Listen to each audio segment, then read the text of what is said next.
Coming up on Jerusalem Dateline, Israel gears up for war with Hezbollah as Benjamin Netanyahu warns Iran is on the march throughout the Middle East. And a major cultural shift as the Supreme Court rules that ultra-Orthodox citizens should be included in the military draft. Plus, walking away from a Nazi heritage. A young German man spends his energies ministering to new immigrants and Holocaust victims. And Nova Music Festival survivors healing together. All this and more coming up on this edition of Jerusalem Dateline.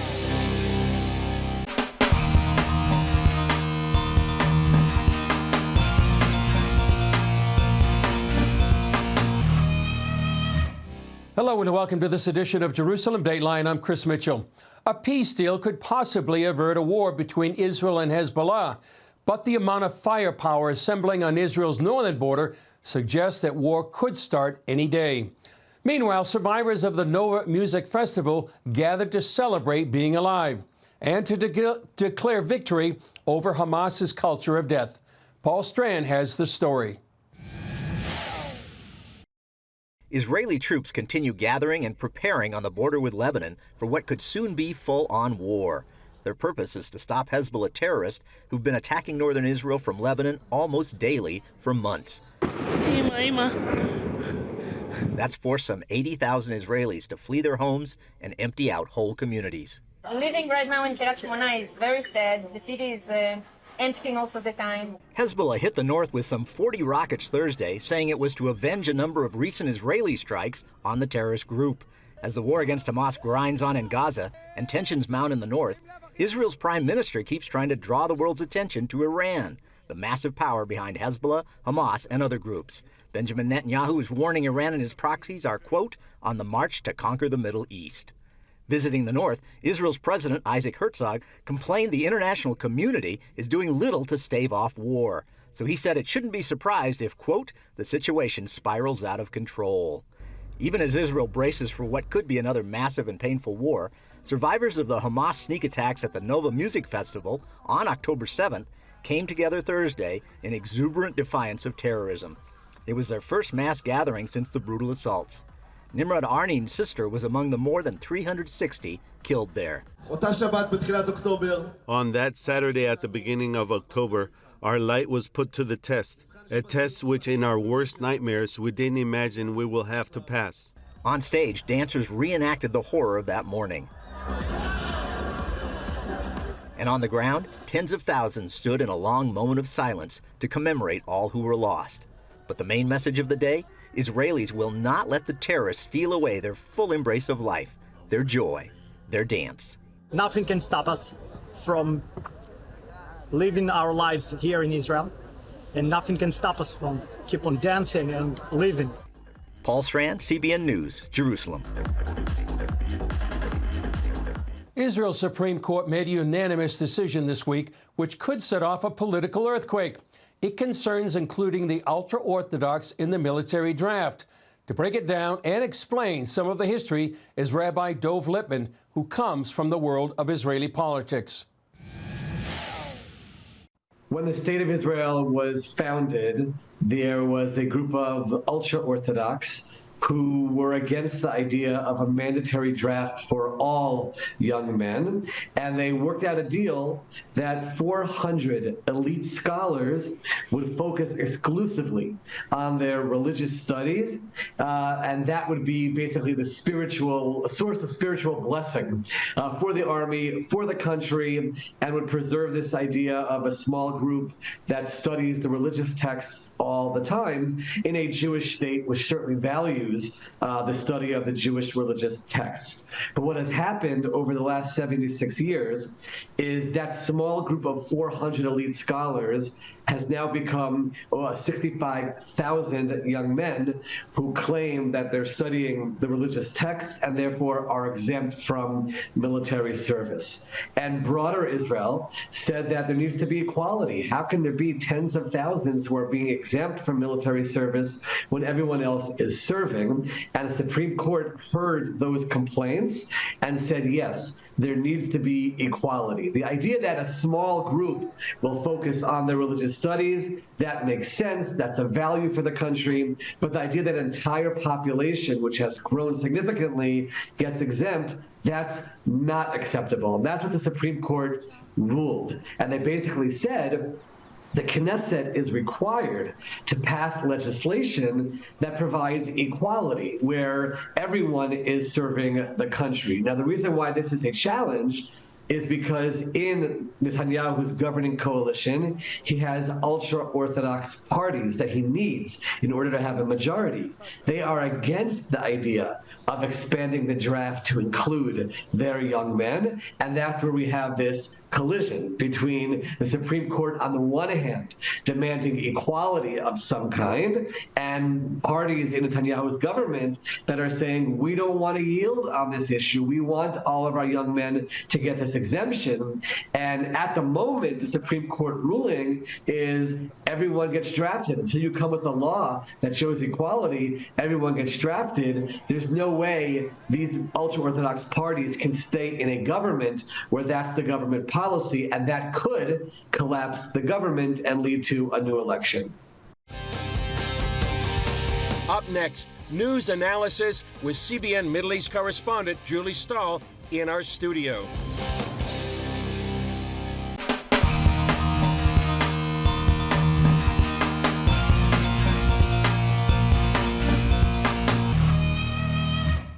Welcome back to Jerusalem Dateline. I'm joined here in studio with Julie Stahl, CBN Middle East correspondent, here in our studio. Julie, I've been gone for about 10 days. A lot has happened. Yeah, welcome back, Chris. It's great to be back. So tell us, in the United States, what's the perception? What did you sense? What's the perception of people there of what's going on here? I had two things, Julie. First of all, I think among some people, and I did meet some people that watch Jerusalem Dateline, and they had an understanding of what's going on. But I felt for some people there's unawareness of what is going on here in the Middle East. And the second thing is, I think, an unawareness of how important what's happening here is to the West, and particularly to the United States. It's not just the Israel problem, it's a global problem, and it's this idea of a radical Islam that really has a goal of a global caliphate. And I think people don't understand that. Yeah, they don't relate to it as being something, and oh, it's over there, it's over there. That's right. But it's like right on the doorstep. Exactly. We just heard from Rabbi Dov Lippin about the draft bill. Tell us why that's so important here in Israel. Well, it has the possibility. We were saying that, the lay of the land right now is kind of looking like it was before the war, where you've got these giant protests going on. Now you've got the Supreme Court weighing in with something that could possibly bring down the government, because Netanyahu's coalition partners are so many religious parties, yeah, and there's this tension between them about these 65,000 young Haredi men serving in the army, and while everybody else's sons and husbands are serving in the army, are laying their lives down, are getting killed or wounded, and the Haredim aren't serving, and they think they're serving, but it could create again this tension in the political realm. Right. And people should be aware that this is an issue that's been going on for years, and they've never been able to come to a compromise that kind of appeases both the religious and the secular. Yeah, that's true. It's true, yeah. Yeah. So now, what's happening in Gaza? We see that things are, quote unquote, winding down. Not that it stopped in Gaza, but it's not as intense as it was. Yeah, it's not as intense as it was, but like we said, soldiers are still dying there. There's a lot of unrest there. There's still, the army has had to go back to some of the places where they had left, because as the people go back to their homes, Hamas also goes back to those places. Mm-hmm. So I think probably one of the big issues is what's going to happen at the end of the war there. Is it going to really be the end? Are things going to change? Mm-hmm. Who's going to rule in Gaza? Is Israel going to stay there? There's a lot of questions that need to be resolved. Right. What's going to happen the quote day after? Yeah. And the Biden administration is really pushing for a two-state solution. How does that play here in Israel? Well, you know, and Israel doesn't want to rule the Palestinians. They're not trying to do that. But there's, you know, it's not really a feasible thing. Like, who's going to be the other? Who's going to rule the Palestinians? Right, Palestinian Authority. Right. People reject that. Right. Yeah, because they've been corrupt. Mm-hmm. They've been corrupt. They haven't managed the people. The Palestinians themselves don't really like the Palestinian Authority. That's why they voted Hamas in Gaza, which wasn't the best idea. So yeah, it's not really a workable solution. Right. I think the biggest story of all right now is, as the war against Hamas in Gaza winds down, is the potential war in the north. And it's not as if to say there hasn't been a war going on since October 8th. Yeah. But right now there's an anticipation of a much bigger war, a much more deadly and dangerous war up in the north. Yeah. You know, it's Lebanon's a bigger place. It's a country. So if Israel is going to war with Hezbollah, technically it's going to war with Lebanon. I think probably there's a lot of Lebanese that don't really want that to happen. They're not necessarily in favor of Hezbollah, but Hezbollah's got power in Lebanon also. So it's really it's a very tense situation. You have tens of thousands of Israelis who've basically had to push hold for their lives up north. You know, they've moved out of their homes. They don't have their jobs. What are they going to do? They can't send their kids to school. So they are really in a stuck position, and they don't want to move back there and just have a little fence between them and Hezbollah.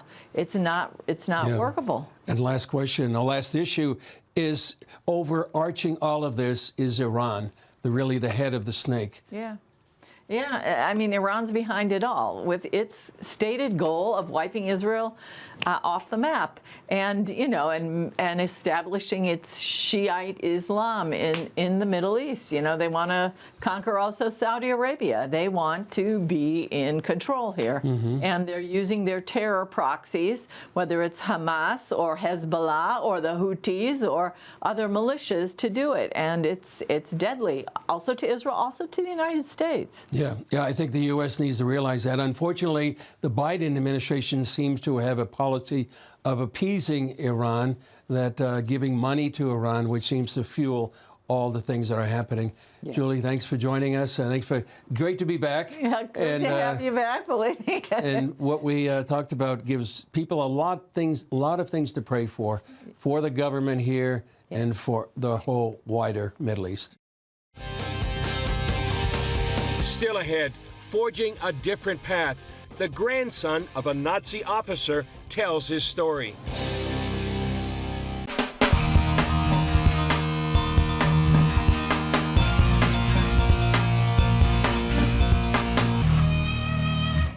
Do the choices of your ancestors have to define you? The man in our next interview decided that they don't. And he explained to Julie Stahl what motivates him to help Israeli immigrants and Holocaust survivors. Take a look.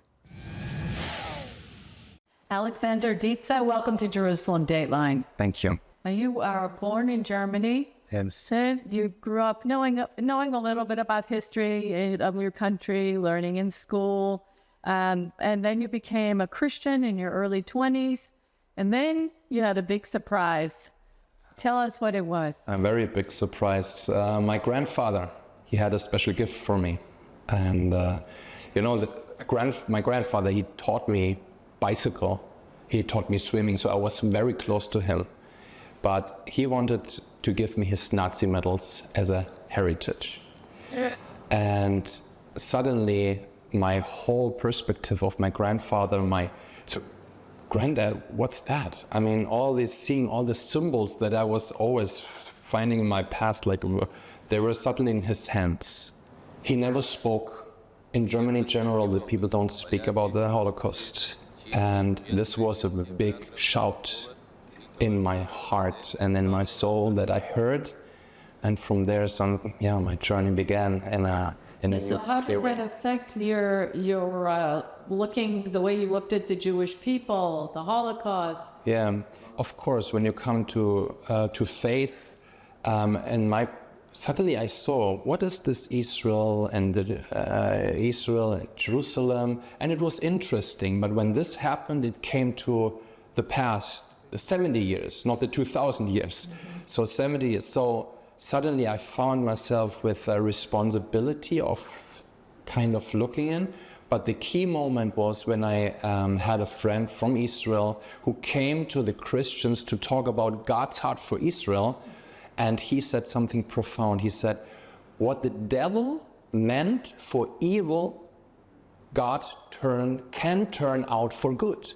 Can turn out. Now, and your wife also had played a part in this too, didn't she? She found out that there are in Israel in this time 250,000 Holocaust survivors that are still living in Israel, and they're very poor because they're coming from the ex-Soviet Union. When they come, they lose everything. They are maybe academics and teachers, and they start with cleaning toilets. It was a big wow. So we found an organization to invest everything to help the elderly, the Holocaust survivors that were children in the Holocaust, now immigrated to Israel, and to support them in different ways. And how did they respond to you?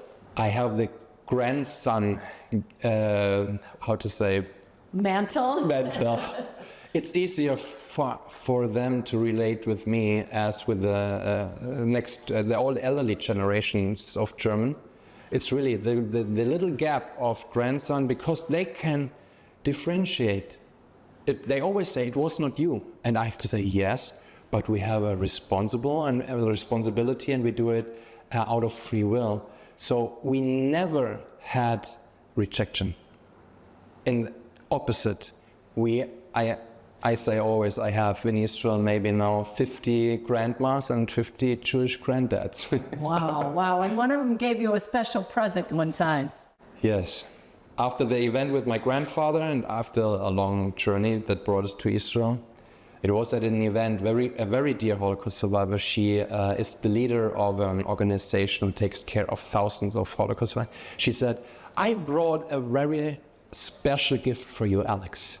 And she opened up a little box, and inside it was a medal over 75 years victory over Nazi Germany. Wow. And from there, I connected the circle to my grandfather. I rejected his heritage of my physical grandfather, but I accepted with honor the heritage of my Jewish grandma. And this was a circle that was closed in a way. I saw the purpose of our being here, supporting Israel, supporting the elderly, the Holocaust survivors, in the responsibility we have as Germans, as believers. And this is what we're running for. That's a very inspiring story. Thank you so much, Alexander Dietze, for joining us on Jerusalem Dateline. Thank you for having me. When we come back, Healing Together, Nova Music Festival survivors rebuild through community.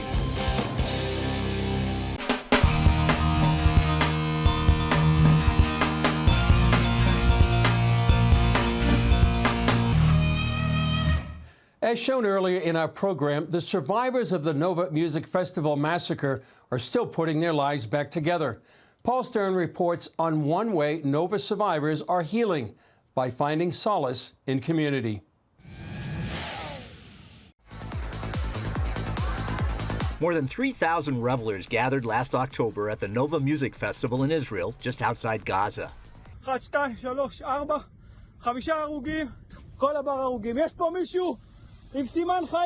And more than 360 of them died October 7th, when Hamas and other terrorists rampaged through the festival grounds, killing, raping, and taking hostages.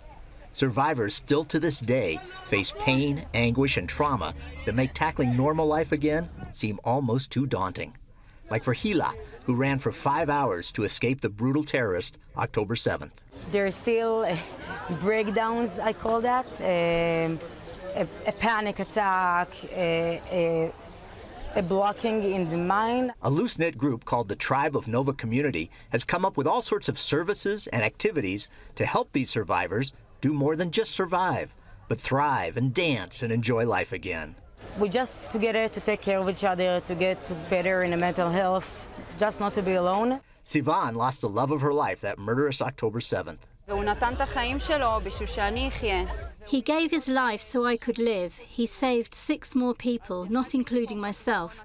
I could have chosen the easy solution and continue to bury myself in bed, but I chose life. I choose to continue and to be out and dance for him as well.